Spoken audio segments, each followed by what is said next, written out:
السلام عليكم ورحمة الله وبركاته. الحمد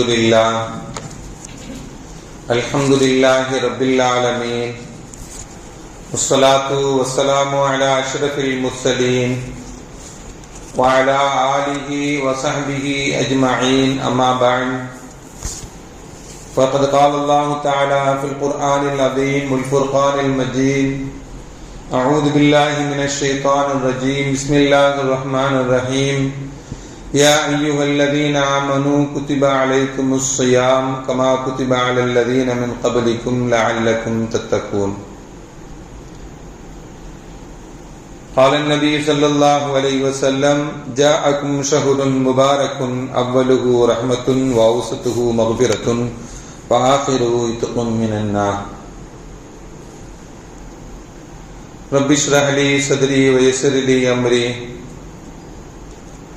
واحلل عقدة من لساني يفقهوا قولي. اللهم صل على سيدنا محمد، اللهم صل عليه وسلم. கண்ணியத்திற்கும் மரியாதைக்கும் உரிய அல்லாஹ்வின் நல்லடியார்களே, அருமையான சகோதர பெருமக்களே, அருமை நாயகம் ஸல்லல்லாஹு அலைஹி வஸல்லம் உடைய பாக்கியம் நிறைந்த நல்லும்மத்துமார்களே, அருமையானவர்களே, எந்த விஷயத்தை கேட்க இருக்கிறோமோ அந்த விஷயத்தின்படி அமல் செய்யக்கூடிய பாக்கியத்தினையும், கேட்ட விஷயங்களை பிறருக்கு எட்டி வைக்கக்கூடிய பாக்கியத்தினையும் அல்லாஹ் நம் அனைவருக்கும் முழுமையான முறையில் வழங்கிடுவானாக. நம்முடைய வாழ்நாட்களை அல்லாஹ் ஆரோக்கியமான வாழ்நாட்களாக ஆக்கி தருவானாக. மருத்துவமனைகளுக்கு செல்லாத காலங்களாக ஆக்கி தருவானாக. மருத்துவமனை செலவினங்களிலிருந்து அல்லாஹ் நம் அனைவரையும் முழுமையான முறையில் பாதுகாப்பானாக. எல்லா விதமான ஆபத்துகள், விபத்துகள், பலாய், முசீபத்துகள், பரவக்கூடிய தொற்று நோய்கள், அனைத்து விதமான பாவ செயல்களிலிருந்தும் அல்லாஹ் நம் அனைவரையும் முழுமையான முறையில் பாதுகாத்து நிம்மதியான, அமைதியான, ராகத்தான, சந்தோஷமான, மகிழ்ச்சியான வாழ்க்கை இந்த உலகத்திலும் நாளை மறு உலகத்திலும் அல்லாஹ் அளவில்லாமல் வழங்கிடுவானாக. நம்முடைய ஹலாலான ஹாஜத்துகள் அனைத்தையும் அல்லாஹ் நிறைவேற்றி தந்திர புரிவானாக. புனிதமான ரமலானை அடைந்தோம். மீதம் இருக்கக்கூடிய நாட்களிலும் பரிபூர்ணமான முறையில் நோம்பு நோற்று இரவு நின்று வணங்கி புனிதமான லைலத்துல் கத்ருடைய இரவை அடையக்கூடிய நல்ல தௌஃபீக்கினையும் அல்லாஹ் நம் அனைவருக்கும் தந்தரல் புரிவானாக என்று இந்த நல்ல நேரத்தில் துஆ செய்து துவங்குகிறேன். அருமையானவர்களே,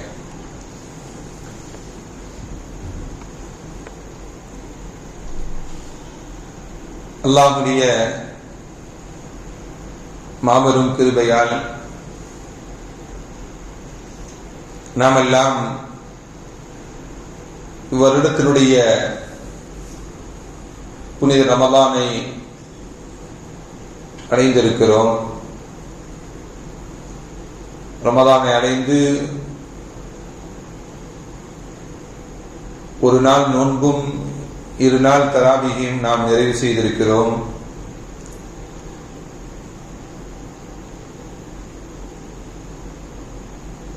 இந்த ரமலான் மாதம் என்பது பரக்கத்தான மாதம் என்று நபிகள் நாயகம் ஸல்லல்லாஹு அலைஹி வஸல்லம் நமக்கு சொல்றாங்க. ஜாஅக்கும் ஷஹ்ருன் முபாரக்கும், உங்களுடைய பரக்கத்தான மாதம் வந்திருக்கிறது என்று நபிகள் நாயகம் ஸல்லல்லாஹு அலைஹி வஸல்லம் சொல்றாங்க. அதனுடைய ஆரம்பம் ரஹ்மத்துடைய ஏதாகவும், அதனுடைய நடுப்பகுதி மக்ஃபிரத்துக்குரியதாகவும், அதனுடைய கடைசி பகுதி நரகத்திலிருந்து விடுதலை பெறக்கூடியதாகவும் இருக்கிறது என்று நபிகள் நாயகம் ஸல்லல்லாஹு அலைஹி வஸல்லம் சொல்லி காட்டுவார். ரமலான் என்ற இந்த அரபி வாசகத்தில் உள்ள 5 எழுத்துக்கள் ரா, மீம், லாத், அலிஃப், நூன், இந்த 5 எழுத்துக்கள் பெருமக்கள் இந்த ரமலான் என்ற இந்த 5 எழுத்துக்களுக்கும் ஒவ்வொரு விளக்கத்தை நமக்கு சொல்லித் தருவார். ரஹ்மத், ரமலான் அப்படிங்கிற முதல் எழுத்து ரா, அது ரஹ்மத்தை குறிக்கக்கூடியது என்று பெருமக்கள் சொல்றார். அதே போல ரமலானுடைய 2வது எழுத்து மீம், அந்த மீம் மக்ஃபிரத்தை குறிக்கக்கூடியது என்று பெருமக்கள் நமக்கு சொல்லித் தருவார். 3வது லாத், அந்த லான் என்பது லமானும் பில் ஜன்னா, சொர்க்கத்தை இந்த ரமலானை ஒழுங்காக பயன்படுத்தி கொண்டால் சொர்க்க நமக்கு உத்தரவாதமாகிறது, பொறுப்பாக நமக்கு பெற்றுத்தரக்கூடியதாக ஆகிவிடுகிறது என்று பெருமக்கள் நமக்கு சொல்றாங்க. அதே போல நான்காவது அலிஃப், அலிஃபை பற்றி சொல்லும் பொழுது அமானும் மினன்னார், நரகத்திலிருந்து பாதுகாப்பு தருகிறது என்று பெருமக்கள் நமக்கு சொல்றாங்க. அதே போல கடைசி எழுத்தான நூனுக்கு நூறும் மினவ்வா, அல்லாஹுடைய உரத்திலிருந்து கிடைக்கக்கூடிய பேரொளி என்று பெருமக்கள் சொல்றாங்க. அல்லாஹுடைய பேரொளியை கிடைக்கப் பெறுவதற்கு ஆரம்பத்தில் உள்ள நான்கும் நமக்கு கிடைக்கப்பெற வேண்டும். அல்லாஹுடைய அருள் இல்லாமல் நமக்கு பாவ மன்னிப்பு என்பது கிடைக்காது. அல்லாஹுடைய அருளை பெற்றுவிட்டால் நமக்கு பாவ மன்னிப்பு, மக்ஃபிரத் என்னும் பாவ மன்னிப்பு கிடைத்துவிடும். பாவ மன்னிப்பு நமக்கு கிடைத்து விட்டால் நமக்கு சொர்க்கத்தின் நரகத்திலிருந்து பாதுகாப்பும் கிடைத்துவிடும், சொர்க்கமும் கிடைத்துவிடும். இதெல்லாம் கிடைத்துவிட்டால் அல்லாஹுடைய பேரோடையும் நமக்கு கிடைத்துவிடும் என்று ரமலான் என்ற வார்த்தைக்கு பெருமக்கள் இப்படி விளக்கத்தையும் நமக்கு சொல்லி காட்டுவாங்க. அருமையான பெருமக்களே, நோன்பு ஏன் கடமையாக்கப்பட்டது என்ற வார்த்தைக்கு நபிகள் நாயகம் ஸல்லல்லாஹு அலைஹி வஸல்லம் அவர்களுடைய நபிமொழிகள் நிறைய ஹதீஸ்கள் பதிலாக நமக்கு தரும். நோன்பு ஏன் கடமையாக்கப்பட்டது என்ற கேள்விக்கு நபிகள் நாயகம் ஸல்லல்லாஹு அலைஹி வஸல்லம் அவர்களுடைய ஹதீஸ்கள் நிறைய நமக்கு பதிலாக தரும். நபிகள் நாயகம் ஸல்லல்லாஹு அலைஹி வஸல்லம் அவங்கள்ட்ட கேட்கப்பட்டது, அல்லாஹ்வுக்கு மிகவும் பிடித்தமான அமல் எது என்று கேட்கப்பட்டது. அதற்கு நபிகள் நாயகம் ஸல்லல்லாஹு அலைஹி வஸல்லம் சொன்னாங்க, அஸ்ஸௌம், நோன்பு என்று சொன்னாங்க. அப்பனா அல்லாஹ்வுக்கு மிகவும் பிடித்தமான அமல் நாம் நோக்கக்கூடிய, அதுவும் இந்த ரமலானில் நோக்கக்கூடிய நோன்பு அல்லாஹ்வுக்கு மிகவும் பிடித்தமான அமல் என்பதை நபிகள் நாயகம் ஸல்லல்லாஹு அலைஹி வஸல்லம் நமக்கு சொல்லி காட்டார். இந்த நோன்பை எல்லா நபிமார்களும் வைத்திருக்கிறார். எல்லா நபிமார்களும் வைத்தது மட்டுமல்லாம அதனை தொட்டு வந்த நபிகள் நாயகம் ஸல்லல்லாஹு அலைஹி வஸல்லம் துணையும் அவர்களுடைய உடன் வாழ்ந்த சஹாபா பெருமக்கள் எல்லோரும் நோற்ற நோன்பும் அவர்களும் நோன்பு நோற்றிருக்கிறார். நபிமார்களுக்கு அடுத்து வரக்கூடிய சாலிஹீன்கள், இறைநேச செல்வர்கள், உயர்ந்த மார்க்கத்தில் உயர்ந்து நிற்கக்கூடியவர்கள் எல்லோரும் என்ன பண்ணிருக்காங்க, நோன்பு நோற்றிருக்காங்க. இந்த நோன்பின் மூலமாக அல்லாஹ்வுடைய நெருக்கத்தை பெற்றவர்கள் அவர்கள். அல்லாஹ்வுக்கு பிடித்தமான அமல் அது. அல்லாஹ்வுக்கு பிடித்தமான அமலை கொண்டு அல்லாஹ்வை நெருங்கியவர்கள் அந்த பெருமக்கள் எல்லாம், நபிமார்களாக இருக்கட்டும், சஹாபாக்களாக இருக்கட்டும், சாலிஹீன்களாக இருக்கட்டும், வலிமார்களாக இருக்கட்டும், எல்லோரும் இந்த நோன்பை கொண்டு அல்லாஹ்வை நெருங்கினார்கள். அப்பனா அல்லாஹ்வின் பக்கம் நெருக்கி வைக்கக்கூடிய அமல் தான் என்ன அமல்? இந்த நோன்பு அப்படிங்கிறத நாம் நினைவில் வைத்துக் கொள்ள வேண்டும். ஏதோ காலையிலிருந்து சாயந்தரம் வரையும் பசியாக இருக்கும் அப்படின்னு நோக்கம் அல்ல, அல்லாஹ்வின் பக்கம் நெருங்கக்கூடியது. குர்ஆனும் எதைதான் சொல்லும்? லஅல்லக்கும் தத்தகூன், நீங்கள் இறையச்சம் உங்களுக்கு உருவாகுவதற்காக வேண்டிதான் இந்த நோன்பு கடமையாக்கப்பட்டுள்ளது என்று குர்ஆன் நமக்கு சொல்லி தருவது என்ன அப்படின்னா, அல்லாஹ்வுடைய நெருக்கம் தான் அல்லாஹ்வுடைய தக்வா என்பதையும் பெருமக்கள் நமக்கு விளக்கமாக சொல்லி தருவாங்க. அருமையான பெருமக்கள், அப்படி என்றால் அல்லாஹ்வை நெருங்குவதற்கு இந்த நோன்பை பெருமக்கள் எல்லாம் ஒரு ஆயுதமாக பயன்படுத்தியிருக்கிறாங்க. நாமும் இந்த நோன்பு மூலமாக அல்லாஹ்வுடைய நெருக்கத்தை பெற்றுக் கொள்ள வேண்டும் என்பதுதான் நாம் சொல்லக்கூடிய செய்தி. அருமையான பெருமக்களே, அடுத்த நபிகள் நாயகம் ஸல்லல்லாஹு அலைஹி வஸல்லம் நோன்பு ஏன் கடமையாக்கப்பட்டது என்பதற்குரிய கேள்விக்கு பதிலாக நபிகள் நாயகம் ஸல்லல்லாஹு அலைஹி வஸல்லம் சொல்வாங்க, அஸ்ஸௌமு ஜுன்னா, நோன்பு என்பது கேடயம் என்று சொன்னாங்க. உங்களை தடுக்க, நரகத்திலிருந்து தடுக்கக்கூடிய கேடயம் என்று சொன்னாங்க. உங்களுடைய பாவங்களை தடுக்கக்கூடிய கேடயம் என்று சொன்னாங்க. நபிகள் நாயகம் ஸல்லல்லாஹு அலைஹி வஸல்லம் அல்லாஹ்வை நெருக்கி வைக்கக்கூடிய ஒரு அமலாக இருந்தாலும், அல்லாஹ்வின் பக்கம் நெருங்குவதற்குண்டான ஒரு அமலாக இருந்தாலும், அது பாவத்தை விட்டு தடுக்கக்கூடிய அமல் தான் இந்த நோன்பு என்பதை நாம் நினைவில் வைத்துக் கொள்ள வேண்டும். அருமையான பெருமக்களே, நபிகள் நாயகம் ஸல்லல்லாஹு அலைஹி வஸல்லம் சொல்வாங்க, நோன்பாளியுடைய வாய் வாடை கஸ்தூரி நறுமணத்தை விட அல்லாஹ்விடத்தில் உயர்ந்தது என்று நபிகள் நாயகம் ஸல்லல்லாஹு அலைஹி வஸல்லம் சொல்வாங்க. அப்படி என்றால் நோன்பின் மூலமாக அல்லாஹ்விடத்தில் உயர்வு கிடைக்கிறது. அந்த வாடையே கஸ்தூரியை விட அல்லாஹ்விடத்தில் உயர்ந்தது என்றால் நோன்பு வைக்கக்கூடியவர் எவ்வளவு உயர்ந்து நிற்பார் என்பதை தான் இந்த ஹதீஸ் நமக்கு சொல்லித் தரக்கூடிய செய்திகள். அருமையான பெருமக்களே, அடுத்து நபிகள் நாயகம் ஸல்லல்லாஹு அலைஹி வஸல்லம் ஒரு மனிதர் வந்து கேட்பார், துல்லனி அலா அமலின், எனக்கு ஒரு அமலை கற்றுத்தாருங்கள் யா ரசூலல்லாஹ். அது அந்த அமல் எப்படிப்பட்ட அமலாக இருக்க வேண்டும்? யதுகுலுனி அல் ஜன்னா, அந்த அமல் என்னை சொர்க்கத்தில் நுழைய வைக்க வேண்டும், அப்படிப்பட்ட ஒரு அமலை எனக்கு கற்றுத்தாருங்கள். ஃபகால ஸல்லல்லாஹு அலைஹி வஸல்லம் அலைக பிஸ்ஸௌம், நீ நோன்பை கடைபிடித்துக் கொள், அது உனக்கு என்ன பண்ணும்? சொர்க்கத்திற்கு அழைத்து செல்லும், சொர்க்கத்திற்கு அழைத்து செல்லும். அருமையான பெருமக்களே, அப்படி என்றால் நோன்பு என்பது அல்லாஹ்வுடைய நெருக்கத்தை பெற்று தருவது மட்டுமல்ல, பாவத்திலிருந்து பாதுகாக்கக்கூடியது, நரகத்திலிருந்து பாதுகாக்கக்கூடியது, சொர்க்கத்திற்கே அழைத்து செல்லக்கூடியது என்றெல்லாம் நபிகள் நாயகம் ஸல்லல்லாஹு அலைஹி வஸல்லம் இந்த சஹாபிக்கு சொன்ன செய்தி என்றால் நமக்கும் தான் அது. அந்த நோம்பின் மூலமாக நாமும் சொர்க்கத்தை அணைத்துக் கொள்ள முடியும் என்பதுதான் நபிகள் நாயகம் ஸல்லல்லாஹு அலைஹி வஸல்லம் நமக்கு சொன்னார். அதே போல இந்த நோன்பு சம்பந்தமாக சொல்லும் பொழுது, இந்த நோன்பு யார் நோக்கிறார்களோ அவருக்கு சொர்க்கத்தில் தனி வாசல் கிடைக்கும் என்று சொன்னாங்க. தனி வாசல்னா என்ன அப்படின்னா, இன்ன ஃபில் ஜன்னதி பாபுன், சொர்க்கத்தில் ஒரு வாசல் இருக்கிறது, தனி என்ட்ரன்ஸ் இருக்கிறது.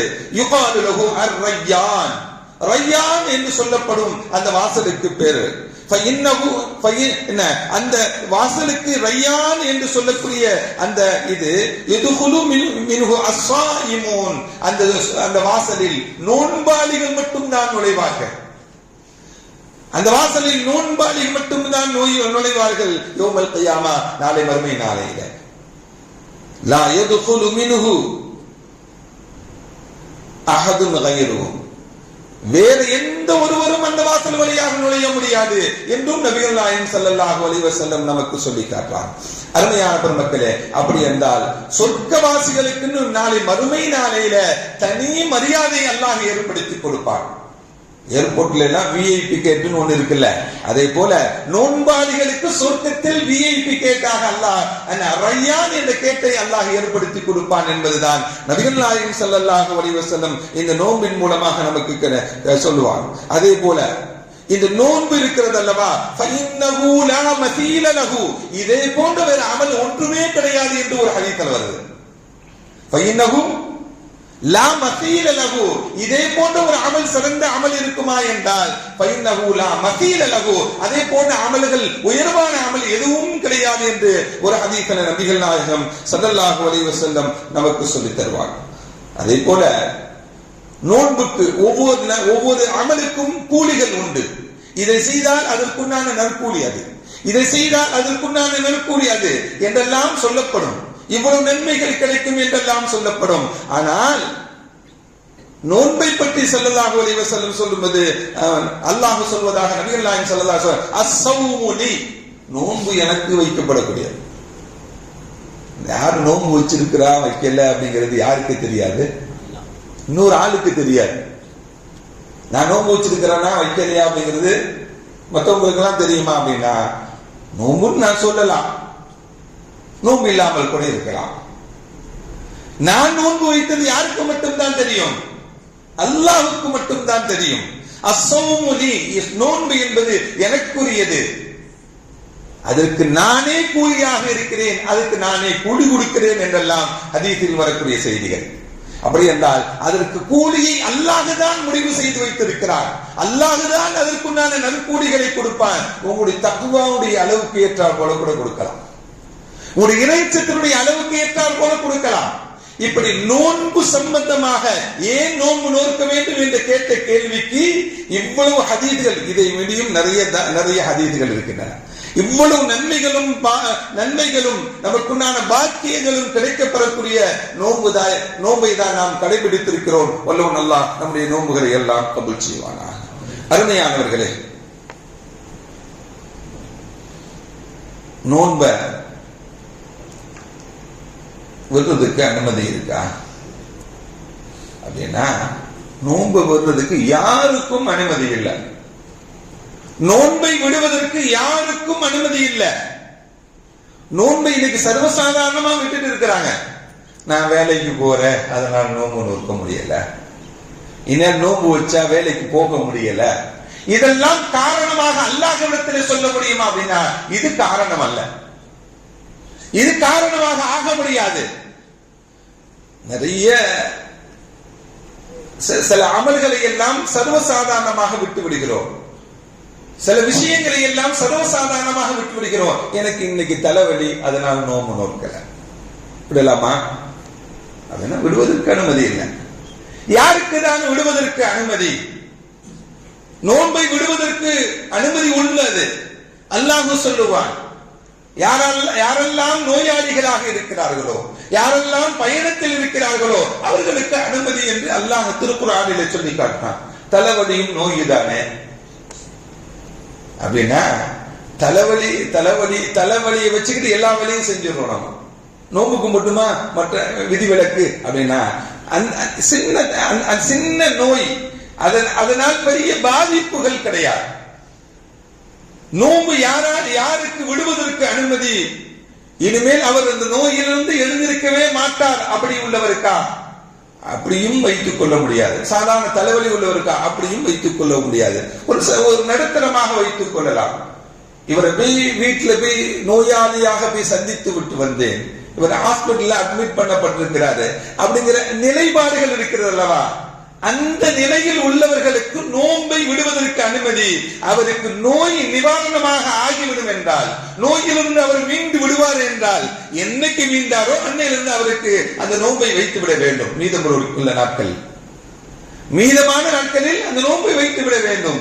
ரமலான் முடிந்து விட்டது என்றால் கலாவாக அதை நிறைவேற்ற வேண்டும், கலாவாக அதை நிறைவேற்ற வேண்டும். நிறைவேற்ற வேண்டிய கடமை நமக்கு இருக்கிறது என்பதை நாம் நினைவில் வைத்துக் கொள்ள வேண்டும். நோன்பை இப்படி வைக்கவே முடியல, காலத்திற்கும் அவர் திரும்பவும் கலாவாக வைக்க முடியாது. ஒரு ஆளுக்கு நோயில் பீடிக்கப்பட்ட மரண பீடிக்கையில் இருக்கிறார் அப்படின்னா அவர் என்ன பண்ணணும்? நோன்புக்கு பகரமாக கஃபாரா செய்யணும். என்ன கஃபாரா செய்யணும் அப்படின்னா, ஒரு நோன்புக்கு பகரமாக காலை மாலை உணவு ஒரு ஆளுக்கு கொடுக்கணும். உணவா கொடுத்தா என்ன பண்ணணும்? காலைக்கும் மாலைக்கும் உண்டான ஒரு நாள் உணவை அவருக்கு கொடுக்கணும். காலையிலனா காலை நேரத்திலையும் சாயந்தர நேரத்திலையும் உண்டான உணவு கொடுக்கணும். இல்ல பணமாக கொடுப்பேன் அப்படின்னா சதக்கத்துல் ஃபித்ருடைய அளவு எவ்வளவோ அந்த அளவை கொடுக்கிற வழிதான்.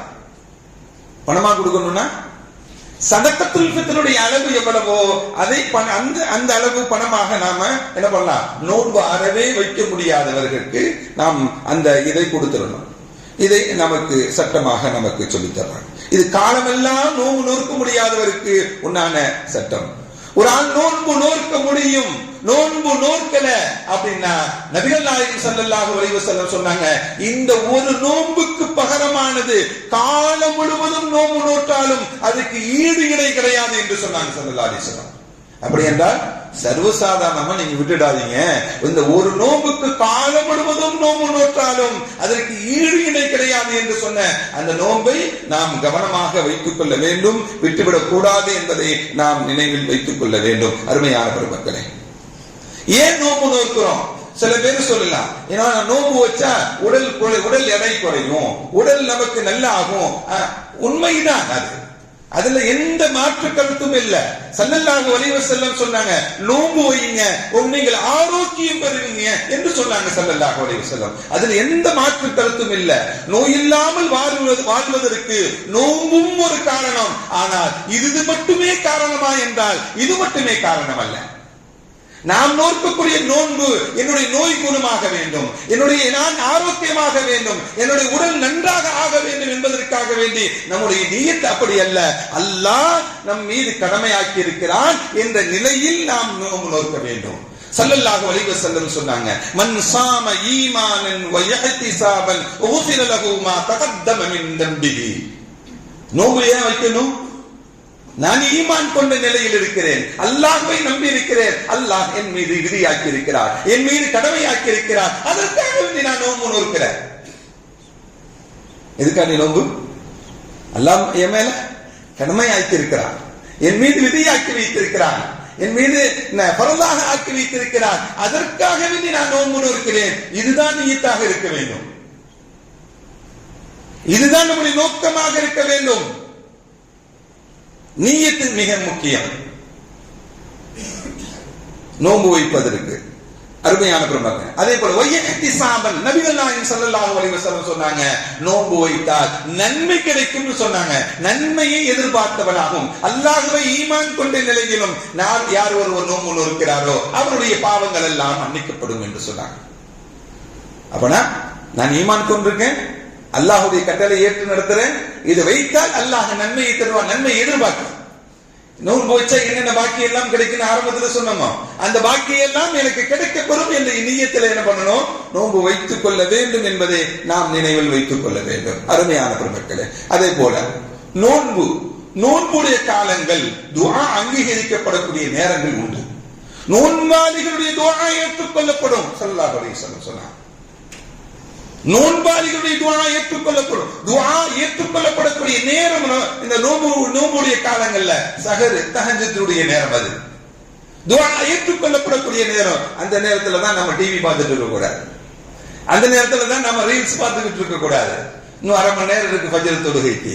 அதனால கொஞ்சம் நீங்க அங்க போனீங்கன்னா ஷைத்தான் ஒண்ணுமே இல்லாம ஆக்கிடுவான் அவனை. அருமையானவர்களே, துஆ ஏற்றுக்கொள்ளப்படக்கூடிய நேரம் வக்து ஸஹர், ஸஹருடைய நேரம். அது புனிதமான நேரம். நாம் கூட்டாக உட்கார்ந்து நம்ம எல்லோரும் சேர்ந்து உட்கார்ந்து உணவு உண்டு, அந்த பரக்கத்தான உணவை உண்டு.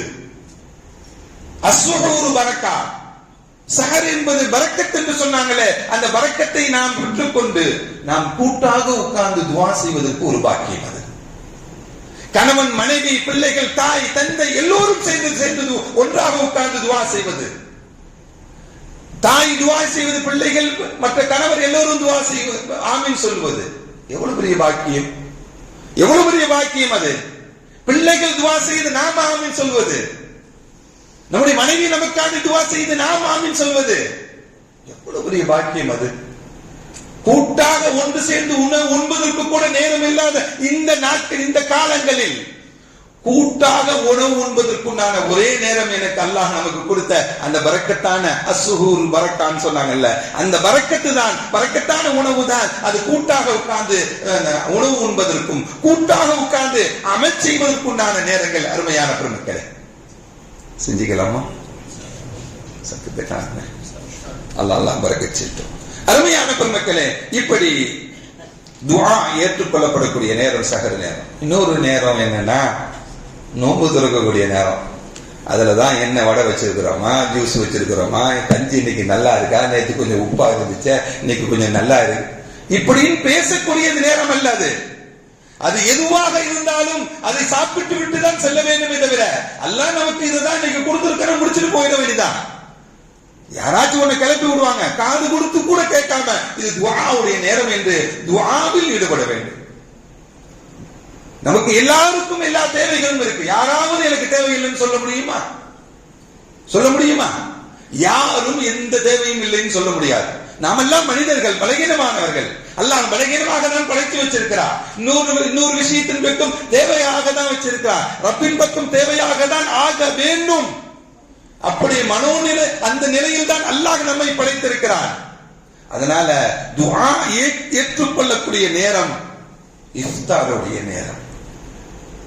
அந்த இஃப்தாருடைய நேரத்தை உணவிலையும் உணவு உண்ணக்கூடிய விஷயங்களிலும் நண்பர்களுடன் அரட்டை அடிப்பதிலையும் நண்பர்களுடன் பொழுதுபோக்குவதிலும் நம்முடைய நேரங்களை வீணாக்கி விடக்கூடாது. அருமையான சகோதரர்களே, சஹருடைய நேரத்திலையும் இஃப்தாருடைய நேரமும் நமக்கு பொன்னான நேரம், புனிதமான நேரம். அந்த நேரங்களில் நம்முடைய மனப்புழுக்கங்களை எல்லாம், நம்ம மன சஞ்சலங்களை எல்லாம், நம்முடைய மன பிரச்சனைகளை எல்லாம் ரப்பிட்ட கொட்ட முடியும். யார்கிட்ட கொட்ட முடியும்? யார்கிட்ட போய் கேட்க முடியும்? நம்முடைய பிரச்சனைகளை ரப்பிட்ட கொட்டுங்க நீங்க, அல்லாஹ் அதை தீர்வாக நமக்கு கொடுப்பான். அந்த கொட்டி அந்த தீர்வாக ஏற்படக்கூடிய நேரம் என்ன நேரம்? இஃப்தாருடைய நேரம். அதை நாம் பயன்படுத்திக் கொள்ள வேண்டும். அருமையான பெருமக்களே, துஆ செய்யும்போது கண்ணீர் வடிக்க வேண்டும். கண்ணீரே வரமளிக்குத, கண்ணீர் நமக்கு ஏற்பட வேண்டும். நபிகள் நாயகம் ஸல்லல்லாஹு அலைஹி வஸல்லம் சொன்னாங்க, அர்பஅத்தும் மினஷ் ஷஃபா, அர்பஅத்து துர்பாக்கியம் குணமுடையவர்கள் 4 நபர்கள் என்று சொன்னாங்க ஸல்லல்லாஹு அலைஹி வஸல்லம். துர்பாக்கியம் உடையவர்கள் 4 நபர்கள். யார் அது? ஸல்லல்லாஹு அலைஹி வஸல்லம், ஜுமூதுல் ஐன், கண்களில் இருந்து கண்ணீரே வடியாதவன். இரக்கம் இல்லாட்டி கண்ணீர் வராதுங்க. கண்களில் இருந்து கண்ணீர் எப்பதான் வரும்? ஒன்னு நினைச்ச உடனே கண்களில் இருந்து கண்ணீர் கொட்டணும். அப்படி கண்ணீர் கொட்டணும். நாம் பிரார்த்தனை செய்வது அல்லாஹ்விடம் கண்ணீர் வடித்து கேட்க வேண்டும். கண்ணீர் வரவில்லை என்றால் நீங்கள் அழுகுவதை போல அல்லாஹ்விடம் கேளுங்கள் என்று நபிகள் நாயகம் ஸல்லல்லாஹு அலைஹி வஸல்லம் நமக்கு பிரார்த்தனையுடைய முறையை கற்றுக் கொடுத்திருக்கிறாங்க. அந்த பிரார்த்தனை முறையை நாம் விளங்கிக் கொண்டு முறையாக பிரார்த்தனை செய்ய வேண்டும். அருமையான பெருமக்களே, இப்படி ஜுமூதுல் ஐன், கண்களிலிருந்து கண்ணீர் கொட்டாத அந்த குணமுடையவன் துர்பாக்கியசாலி என்று நபிகள் நாயகம் ஸல்லல்லாஹு அலைஹி வஸல்லம் சொன்னாங்க. கஸ்பத்துல் கல்ப், இறுகிய மனமுடையவன். யாரை பார்த்தாலும் இரக்கமே வராது. இறுகிய மனமுடையவன் அவனும் துர்பாக்கியசாலி, துர்பாக்கிய குணமுடையவன் என்று நபிகள் நாயகம் ஸல்லல்லாஹு அலைஹி வஸல்லம். அதே போல தூனுல் அமல், அதிக ஆசை, அவனுடைய நிலையை தாண்டி ஆசைப்படுவது, அதுவும் என்னதான் துர்பாக்கியனுடைய குணங்களில் உள்ளது. ஹிருசுத் துன்யா, உலகத்தினுடைய ஆசை, உலகத்தை எல்லாத்தையும் அபகரிக்கணும் அப்படிங்கிற இந்த 4 குணங்களும் துர்பாக்கிய குணங்கள் என்று நபிகள் நாயகம் ஸல்லல்லாஹு அலைஹி வஸல்லம் சொன்னார். இதை சொல்வதற்கு காரணம் என்ன?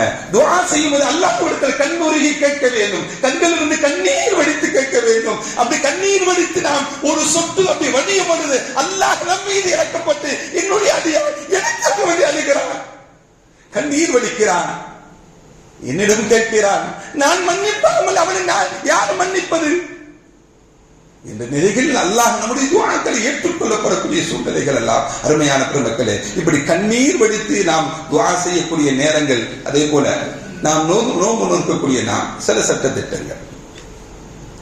நோன்பு நோக்குவதற்கு நீயத் செய்யணும். நிறைய பேர் செய்யறதே இல்லை. சாப்பிட்டுட்டோம், சாயந்தரம் நோன்பு திறக்கிறது, அப்படி அல்ல. நோன்பு நீயத் என்பது இன்னமல் அஅமாலு பின்னிய்யாத், ஒவ்வொரு அமல்களுக்கும் நீயத் உண்டு. நபிகள் நாயகம் ஸல்லல்லாஹு அலைஹி வஸல்லம் சொன்னாங்க, நீயத் வைக்கக்கூடிய நேரம் என்ன? நீயத் வச்ச பிறகு சாப்பிடலாமா அப்படின்னா, நீயத் வைப்பதற்கு நேரம் நோன்பு திறந்துட்டோம்ல, அதிலிருந்து சூரியன் உச்சிக்கு வருவதற்கு முன்பாக வரையும் நோன்பு வச்சுக்கலாம், நீயத் வச்சுக்கலாம். நீயத் வைக்கக்கூடிய நேரம் எது? சில பள்ளிகள்ல என்ன பண்ணுவாங்க, தராவிக்கு பிறகே நீயத் சொல்லி கொடுத்துருவாங்க. நீயத்து வச்சுட்டா சாப்பிடக்கூடாதுலாம் ஒண்ணும் இல்லை. நீயத் நோன்பு வைக்கிறேன், நீயத் வைக்கணும். நீயத் என்பது நோன்பு வைக்கிறேன், நீயத்து வேண்டும். தொழுகைக்கு நீயத்து உண்டு, நோன்பிற்கு நீயத்து உண்டு, ஹஜ்ஜுக்கு நீயத்து உண்டு, உம்ராவுக்கு நீயத்து உண்டு, எல்லாத்துக்கும் நீயத்து வேண்டும். அதே போல நோன்பு வைப்பதற்கும் நீயத்து வேண்டும், நீயத்து வைக்க வேண்டும். அதே போல நாம நோன்பு வச்சிருக்கிறோம், தவறாக சாப்பிட்டுட்டோம், மறந்து போய் சாப்பிட்டுட்டோம், ஃபுல்லா சாப்பிட்டுட்டோம், வயிறு ஃபுல்லா சாப்பிட்டுட்டோம். சாப்பிட்டு முடிஞ்ச பிறகுதான் இன்னைக்கு நோன்பு தெரியுது. வீட்டில் இருந்த பிரியாணி யாருமே இல்லை, பசி, சாப்பிட்டுட்டோம். சாப்பிட்டு முடிஞ்ச பிறகுதான் இன்னைக்கு நோன்புல வச்சிருக்கிறோம் அப்படின்னு தெரிஞ்சிச்சு. நோன்பு கூடுமா? கூடும். நினைவு வந்த பிறகு ஒரு கவலம் கூட உள்ள போகக்கூடாது, ஒரு சோறு கூட உள்ள போகக்கூடாது. மறதியாக எதை செய்தாலும் கூடிக்கொள்ளும், மறதியாக குடித்துக் கொண்டாலும், மறதியாக உணர்வுகளை வெளிப்படுத்திக் கொண்டாலும் என்ன பண்ணும்? நோன்பு கூடிக்கொள்ளும். ஆனால் நினைவில் வைத்துக் கொண்டு இதை எதை செய்தாலும் நோன்பு முறிந்துவிடும் என்பதை நாம் நினைவில் வைத்துக் கொள்ள வேண்டும். சரி, நோன்பு வச்சிருக்கோம், எல்லாரும் தலைக்கு எண்ணெய் தேய்க்கக்கூடிய பழக்கம் இருக்குல்ல. இன்னைக்கு இளைஞர்களுக்கெல்லாம் இல்லை, பரட்டையா தான் முடிச்சுட்டு போயிடறாங்க. எண்ணெய் தேய்க்கக்கூடிய பழக்கம் இருக்கிறது, சுருமா போடக்கூடிய பழக்கம் இருக்கு. இந்த எண்ணெய் தேய்க்கிற சுண்ணத்து ஸல்லல்லாஹு தேய்ச்சிருக்கிறாங்க. என்ன இந்த சுண்ணத்துகளை எல்லாம் நோன்பு வைத்துக் கொண்டு தாராளமாக செய்து கொள்ளலாம். சும்மா எடுக்கலாம், தலைக்கு எண்ணெய் தேய்ச்சிக்கலாம், இதையெல்லாம் நாம பண்ணிக்கலாம். அதே போல ஒரு ஆளுக்கு தானாக குளிப்பு கடமையானது. நோம்பு முடியுமானா நோம்பு முடியாது. குளிப்பு கடமையாக ஆக்கி கொண்டார் அவரே அப்படின்னா நோம்பு முறிஞ்சுவிடும் என்பதை நாம் நினைவில் வைத்துக் கொள்ள வேண்டும். ஒரு ஆளு குளிப்பு கடமையாக இருக்கு, சஹருடைய நேரம், இவர் போய் குளிச்சாருன்னா சஹருடைய நேரம் முடிஞ்சிடும். இந்த குளிப்பு கடமையுடன் உணவு உண்ணலாமா அப்படின்னா உணவு அருந்தி கொள்ளலாம். சகருக்குண்டான உணவை என்ன பண்ணிக்கலாம், குளிப்பு கடமையான நிலையிலேயே நோன்பு வைப்பதற்கு சகர் உண்டு கொள்ளலாம். ஆனால் ஃபஜ்ர் தொழுகிறதுக்கு என்ன வேணும், குளிக்கணும். குளிச்சுட்டு தான் ஃபஜ்ர் தொழுக முடியும். ஃபஜ்ர் இல்லை நான் அப்படியே தூங்கிடுவேன் பகல்ல எழுந்து அல்ல, ஃபஜ்ர் கடமை. சஹரு சுன்னத்து. சஹர் நல்லா நிறைய பேருக்கு கவனமா இருக்கணும். சுன்னத்தை ரொம்ப பின்பற்றுவாங்க, ஃபர்த போட விட்டுவாங்க. சுன்னத்து செய்வதற்கும் நன்மை உண்டு, சுன்னத்தை விடுவதற்கும் குற்றம் உண்டு, குற்றமாக ஆகும். ஆனால் ஃபர்து கடுமையான தண்டனைக்குரியது. அது ஃபஜ்ருடைய தொழுகை ஃபர்து, நோம்புல மட்டும் ஃபஜ்ர் ஃபர்து அல்ல, 365 நாளும் ஃபர்து தொழுகை.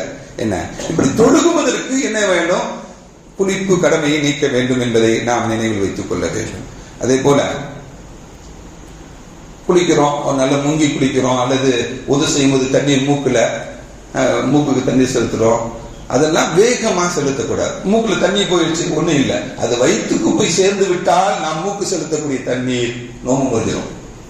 அதனால் நோம்பாளிகள் கரகரா செய்யக்கூடாது, மூக்குக்கு வேகமா தண்ணீர் செலுத்தி என்ன பண்ணக்கூடாது, அசுத்தம் செய்யக்கூடாது என்பதெல்லாம் நமக்கு பெருமக்கள் நமக்கு சொல்லி காட்டுறாங்க. இப்படி நிறைய சட்டத்திட்டங்கள் நமக்கு ரமதான் நோம்புடைய சட்டத்திட்டங்கள் என்ன தெளிவு வேண்டும் என்றால் தனிப்பட்ட முறையில் கேட்டு தெளிவடைந்து கொள்ளுங்கள். அல்லாஹ் நாம் நோக்கக்கூடிய நோன்பை கபூல் செய்வானாக. நாம் அடைந்த இந்த ரமலானை பரிபூர்ணமாக நிறைவு செய்வதற்குண்டான பாக்கியங்களை அல்லாஹ் நம் அனைவருக்கும் தந்தர் புரிவானாக. வ ஆகிரு தஅவானா அல்ஹம்துலில்லாஹி ரப்பில் ஆலமீன். அஸ்ஸலாமு அலைக்கும் வரஹ்மத்துல்லாஹி வபரகாத்துஹு.